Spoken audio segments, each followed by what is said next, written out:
xibaar yu wér te wóor ca tàng ba abonnez-vous pour ngeen di mën di jot suñuy vidéo. dal leen ak jàmm seen chaîne bi di Buzz 221 HD ki di Mame Birame Wathie di actuel PCA ci gouvernement bu bees bi yëkkati na ay kàddu dal di ŋàññ bu baax a baax kii di Abdoul Mbow si lu mu teewe woon moom ak ñeneen ñu bokkoon ci parti bi di APR ci manifestation bi nga xam ne waa société civile bi ak opposition réewu Sénégal ñoo ko doon amal ci vendredi bi ñu génn si li ni mel kii di Mame Birame Wathie ne mën naa comprendre ñenn ñu bokk ci société civile bi daal di wàcc ci tëli bi ne ñi dañuy daal di amal ay ñaxtu jëmale ko ci régime bu bees bi ne mën naa daal di comprendre ñenn tamit ci opposant yi daal di wàcc ci tëli bi ne dañuy daal di amal ay ñaxtu jëmale ko ci régime bu bees bi ne daa am ñu jàpp daal di leen di def ay détenus politique waaye ne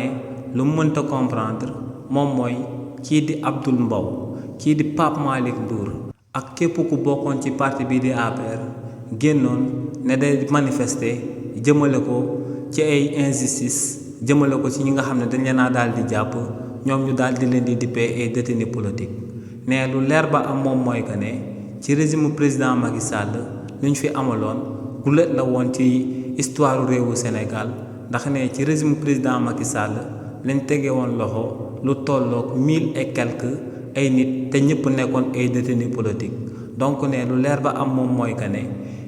ku bokk parti bi di APR waroon naa sax daal di jombal boppam wàcc ci tëli bi ne day manifester jëmale ko ci akub détenu politique ndax ne ñooñee ginnaaw bañ nekkee woon ci bopp réew mi ñoom ñoo nekkoon ngandam tyran yi ñoom ñoo nekkoon ngandam dictateur yi ñoom ñoo doon bundaxatal askan wi te ne ñoo demoon ba sax daal di boom ñenn ci askanu réewu Sénégal donc ne kii di Abdoul Mbow Pape Malick Ndour ak keneen ku bokkoon ci parti bi di APR warut woon a am jomm sax wàcc ne day daal di manifester jëmale ko ci ay